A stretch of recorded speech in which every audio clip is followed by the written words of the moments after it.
Forget about it. Go on airplane mode. Perfect. Okay, good morning, everyone, and welcome to our Gemara Megillah SIYUM. A few thank yous are in order. I want to thank the organizers, and if I miss any names at any point, just yell it out because I wasn't Masader everything the best way, and I want to make sure everyone gets proper acknowledgement. I have down for our organizers, of course, our chef extraordinaire Mitchell Bell. What? I'm getting there. So we have Marina and Alex, who also worked on the logistics of ensuring this, and of course we have Phyllis Shapiro for her extraordinary blintz that we are all enjoying. And all of you who came in last moment and helped shuttle everything over to where we are eating right now. So thank you, everyone. And also want to acknowledge our sponsors. I know Mitchell and Gail are helping sponsor, as well as John Rhonda Love in memory of Rhonda's father, Jacob Boltino, Yaakov ben Chanoch Halevi, for his 12th yard site. And his neshama should have an aliyah, should always be a blessing for you and entire family.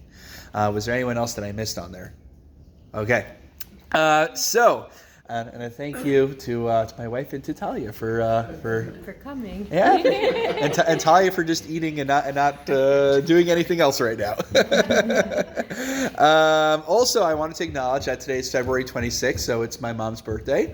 So I'll just we'll let her know that this is also partially in honor of her birthday today. We'll let her know post facto, right? Okay, so here we go, guys. We find ourselves on the final Amud in Megillah, Lamed Beis Amud Aleph. And essentially, there's a lot of noteworthy things over here. We're going to be going through the different laws that pertain particularly to how we relate to Sefer Torah, whether when someone gets an aliyah to the Sefer Torah, how to hold a Sefer Torah, how to roll a Sefer Torah, how we treat Torah learning. A lot of really just great Gemaras, perfect for ending off a Masechta. So here we go, all the way at the top. 3 words in. Tanu Rabbanan.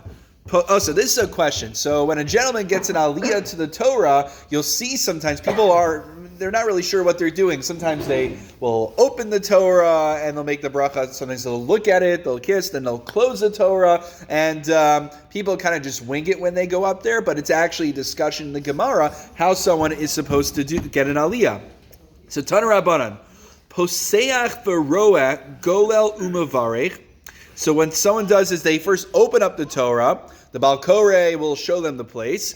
Golel, then he closes the Torah, recites the blessing, Baruch Hu es Hashem avorach, right? V'chozer poseach, and then he reopens the Torah, v'koreh, and then either he reads, or in our case nowadays, the Baal Koreh reads. V'koreh. So Rabbi Yehuda Omer, Poseach v'roah umevarech v'koreh. Rabbi Yehuda actually says you open it up, you look, but you do not close the Torah. Rather, you just make the blessing and you continue reading. So if you look in the discussion, actually, Halach L'Mais in the Shulchan Aruch, it talks about, I think this is what the Ramav passes, if I'm not mistaken, that you're actually supposed to open up the Torah, and you look outside the Torah, and we'll see why you do that in just a moment. One reason not to close the Torah and reopen it is because it'll take the Baal Koreh a few seconds to find the place once more. And remember a while back we did a shir on Tirchut Tzibura, that one's not supposed to waste the congregation's time, right? Rabbis aren't supposed to give 25-minute sermons, right? So it's not just about giving a 25-minute sermon, it's also even just a matter of seconds where people are twiddling their thumbs. That's something that we have to take into account as well. So that's based on how the Gra understands that discussion. Okay, now, back into the Gemara. Let's understand the rationale behind this. My time at Rabbi Meir, Kedu'ula, Damar Ula b'nei ma amru hakori b'Torah, lo yitzayel m'torgaman, k'dei shel yo'omru hatargum kosu b'Torah. So what's the reason to close the Torah when you recite the brachos on the Torah? So the reason that's given, perhaps, is the same reason why back in the day they didn't have the Art Scroll Stone Chumash, they didn't have any translations. So we learned about this in the past. They had a guy called a Metorgaman, which, as it sounds, he would but translate it for the Torah, we said verse by verse. For Haftorahs, we said every 3 verses or so. So you're not supposed to show the Maturgamon inside the Torah, because then people will say, oh, the translation must be written inside the Torah, and then people are going to start publishing Sifrei Torah with translations in them. Now, that's not an issue for a Chumash, but it's an issue for a kosher Sefer Torah. Nothing to do with respect. Not in particular over here, not for this reasoning. So the same concern exists here. The reason when a gentleman gets an aliyah, he closes the Torah, is that people shouldn't think that the brachos are written in the Torah as well. However, for Rabbi Yehuda holds that you can keep the Torah open. There is no concern.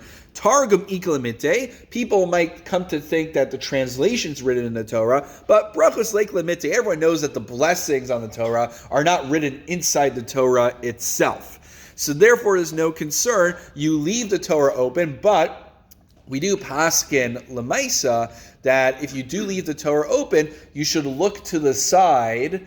Now, some people are looking to the side anyway, just to see what the brachos are, which is on the that little laminated sheet right there. But even if you're not looking at it, if you know it by heart, you look to the side, so it doesn't look like you're reading it from the Torah. So that's actually, Mike Berg got freaked out at me yesterday because I got an aliyah mincha, and I was like, kind of just like looking that way, and he's like, hi. Yes, Lloyd? I got a question. Yeah.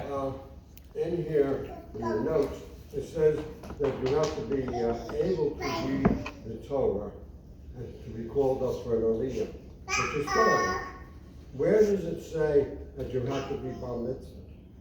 Well, in general, you need to be a bar chiyuva. You need to be obligated in the mitzvah in order to fulfill the mitzvah.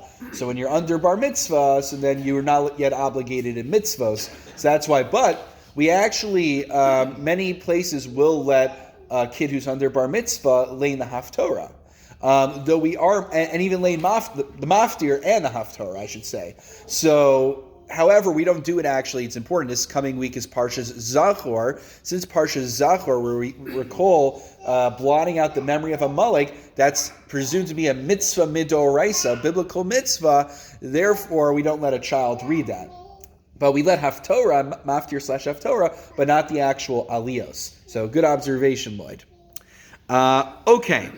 Now, Vrayhuda, target iklamiti, brachos leiklamiti. So, Amar Zera, how do we pass? Amar of Masna, halacha poseach varoa, you open it up, you don't close it, umavari fakore, and you make the blessing and you read, but footnote, you look to the side, that way no one thinks you're reading the brachos from the actual Torah.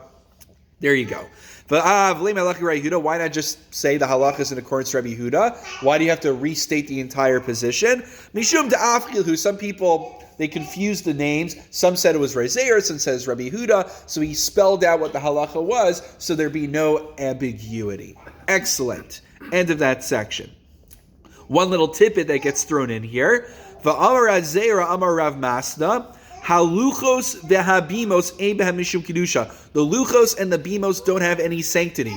Wait a minute, wait, you tell me the luchos that Moshe, the tablets that Moshe Rabbeinu came down to from Har Sinai don't have any sanctity? It's not talking about those luchos. If you look at Rashi, I don't know how often you see this. Rashi says about luchos, lo yadati mahin. I don't know what they are.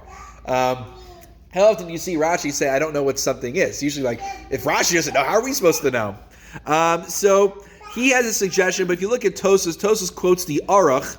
The Aruch tells us, the Aruch is kind of like this whole dictionary of Talmudic terms. The Aruch tells us, Gilyone Sefer Torah Shalamal Shalamata Shal Bein Daf Ladaf. Basically, the margins that are on the top, the bottom, and between different columns and sections of the Torah. So there's a discussion, if you were to excise, right, you cut out those margins, but they don't have any Hebrew wording on it, according to this, they don't retain any, the same level of sanctity, at least, as a Sefer Torah. And then in regards to the bimos, it refers to what you put the Torah on. Rashi says it's not referring to the bimos that we have here in Shul, but it's referring to the ad hoc ones that were made for the king of Israel to read from. I believe he's referring to Hakel. Okay. Amar Rav Shaftei, Amar Rav Yochanan. Next halacha. Hagolel Sefer Torah Tzarek Shamidenu al Hatefer. So this is actually a halacha. When people get Hagba, we don't do a good job teaching the halachos of Hagba. There's a number of halachos that you need to know. It's not just about being the strongest guy in the room. Number one, gentlemen, if you get Hagba, know that there needs to be at least 3 columns that are being exposed from the reading. But also, when it's being rolled up, this is a lesser known halacha, the stitching should actually be in the middle, because if, God forbid, the Torah itself were to separate, were to be pulled, there'd be tension, it would just rip on the seam, and that can easily be resewn, as opposed to being torn down the middle of the page. Okay? Now, V'amar Shaftei Arav Yochanan Hagolol Sefer Torah Gol Mi B'chutz Ve'Golol Mi B'fnim. So this is I read this over and over again. I was trying to visualize what this is referring to. I think the way it's referring to is it's a guy who's basically doesn't have a table per se. He's kind of just has the Torah here, and he's rolling it all on his own. So basically, it's saying is don't roll the Torah toward you, because then, God forbid, the other part of the scroll is just going to fall out on the floor, God forbid. Roll the Torah like this so that the scroll and you're holding the outer part of the Torah so it doesn't fall off of you as you're rolling it. That's what it's saying, which nothing, I'll just finish this section. Nothing very profound per se, but just important techniques. And when you're tightening it, you shouldn't, closing it up, you shouldn't go from the outside to the inside, because then you're going to be covering the letters. Rather, you should go from the inside.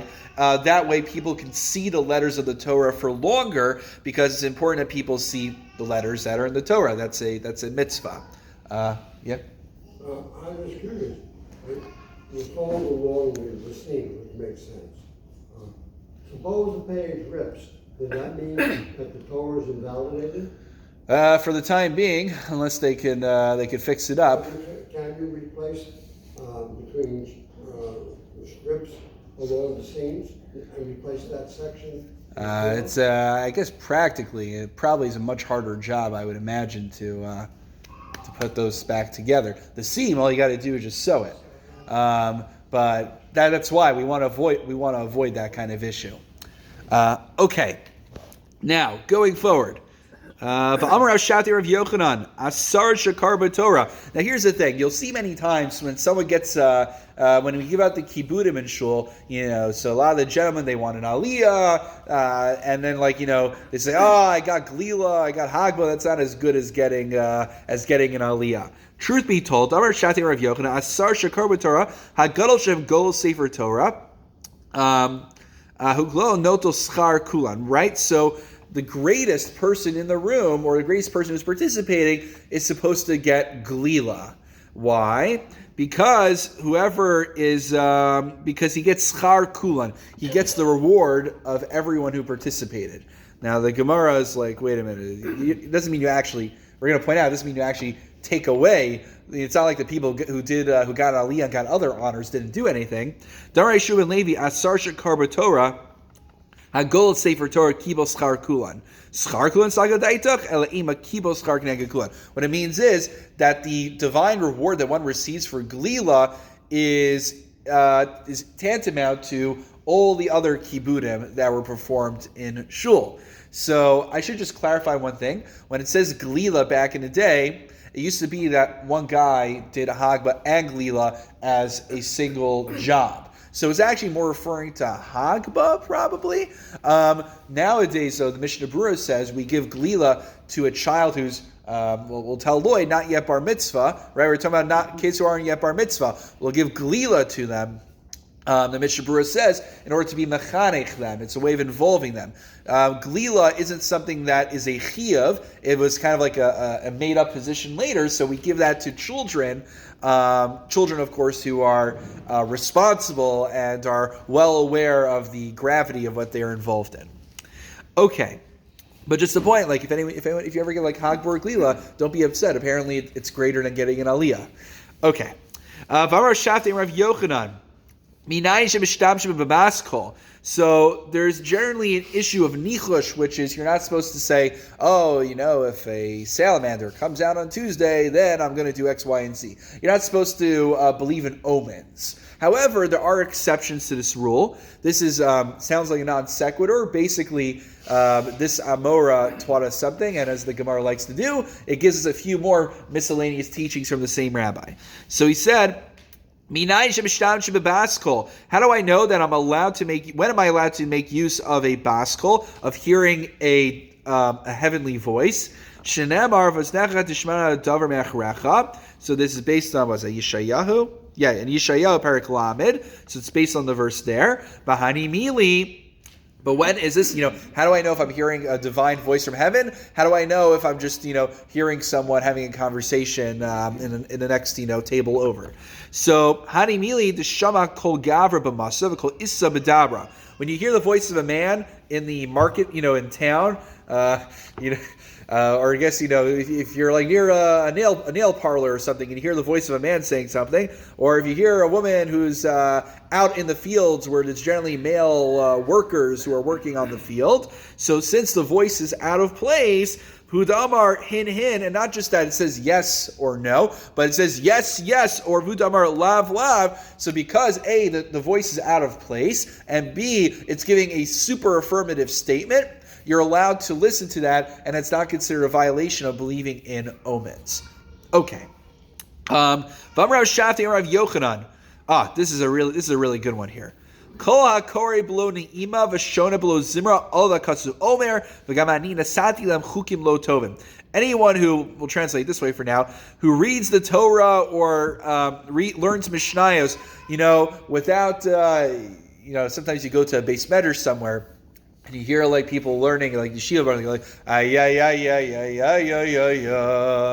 So it's saying here, if you learn Mikra and you learn Mishnayos and you don't do it with a niggin, so then terrible things. It's like you disregard HaKadosh Baruch Hu's Torah. You don't love Hashem's Torah because you're not doing it with the niggin as you're singing. Right? Even when we do Gemara, we say Zak the Heilige Gemara, Frek Taisis Akasha. You have like that little intonation that we use. So what if I don't use that? Then have I violated this pasuk over here? So if you look at Rashi actually explains what's it mean, the ima, what's it referring to? So Rashi says this refers to kagod tame hamikros. This refers to the cantillation. So what will happen is sometimes, which is going to happen for the next 3 days, I'm going to be at the 7:30 Shacharis minyan, which means if Jonathan's not there, that means I'm going to be laning tomorrow. So hopefully he'll be there, because when he's there, he lanes with the cantillation. When I'm there, I quickly pick up the tikkun, and I just try to remember where the esnachta and the sof pasuk is, so it makes some sense. I can parse it right. So one's supposed to read it with the cantillation. Otherwise, it doesn't make any sense, especially if you don't know where to parse it properly. And Mishnayos, Tosfos points out, Tosfos says, this is the second last Tosfos, so the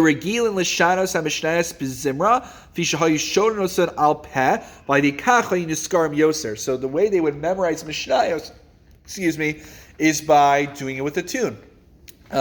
Especially back then, before they committed all of the Mishnayos into writing, they had to memorize it. So if you're not making use of these memorizing devices, so then you are causing the Torah to be forgotten. That's why he uses such harsh language.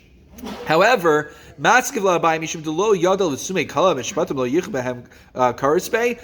says what? Because you're not good at singing, you don't know how to use, you're tone deaf or something, whatever it is. So therefore, the Torah has these terrible condemnations for you. No, that's not what the verse is referring to. Something else. Shnei Talmidei Chachamim. You have two Torah scholars who are residing in the same city. And they don't meet each other to discuss Torah.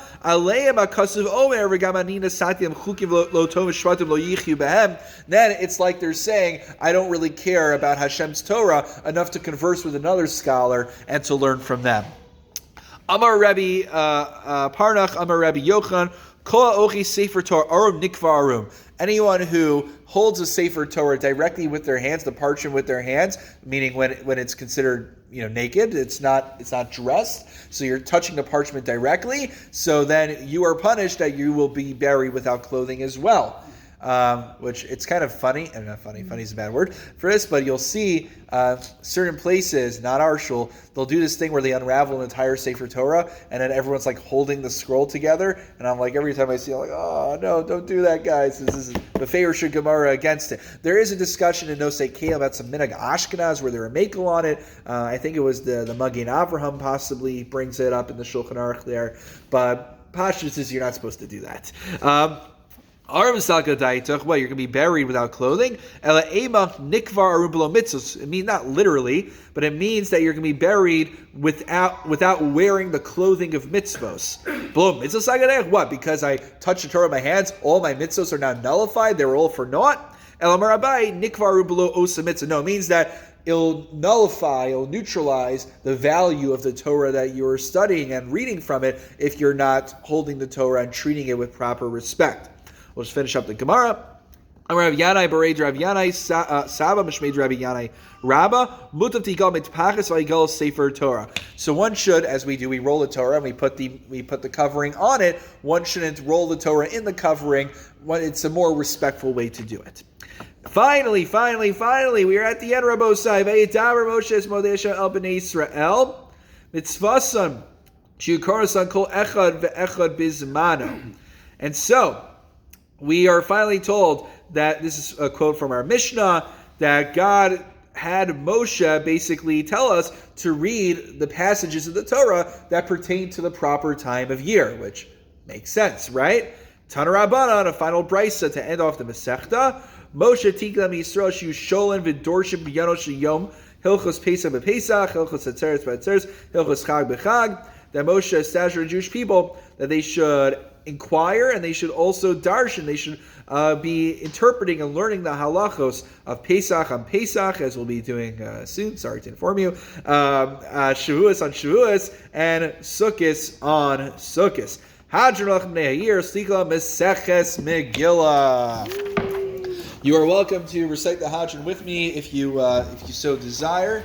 Is there anyone who's, any gentleman here who's in Avelis now, or saying Kaddish or something? That we could, might want to say the Kaddish. All right. Should you want to say the final? You'll say the final Kaddish. Are you fine with that? You interested? Okay. You made the meal for us, so I feel like we'll give you that.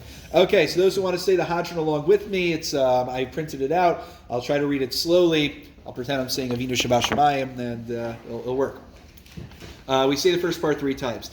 Hadron alach Meseches Megillah v'Hadrach alon. Daiton alach Meseches Megillah v'Daitach alon.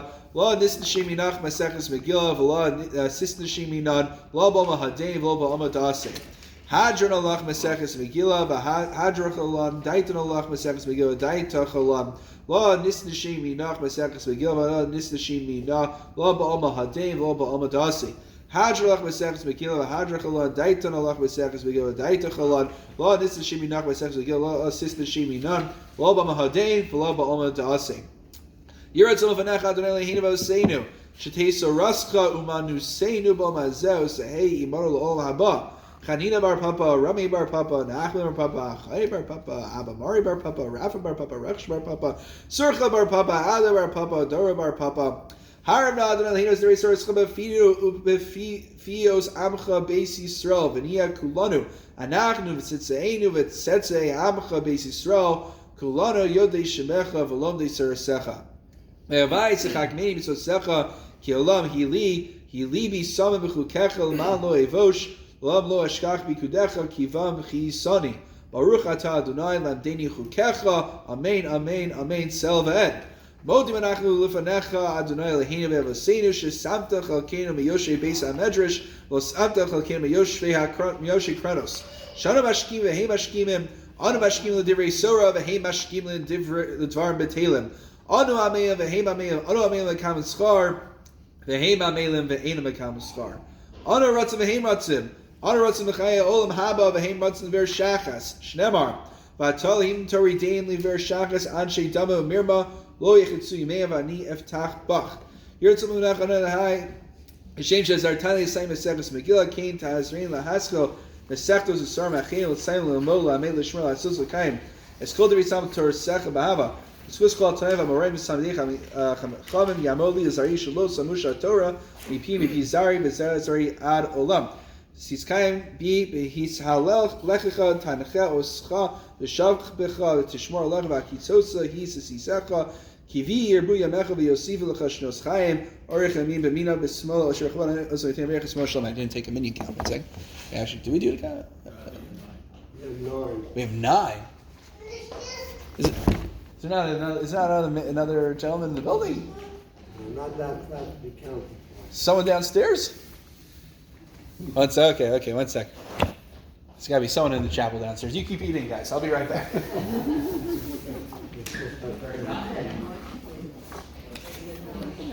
Yeah, we need one more minute. Keep eating, guys. I'll grab some from downstairs.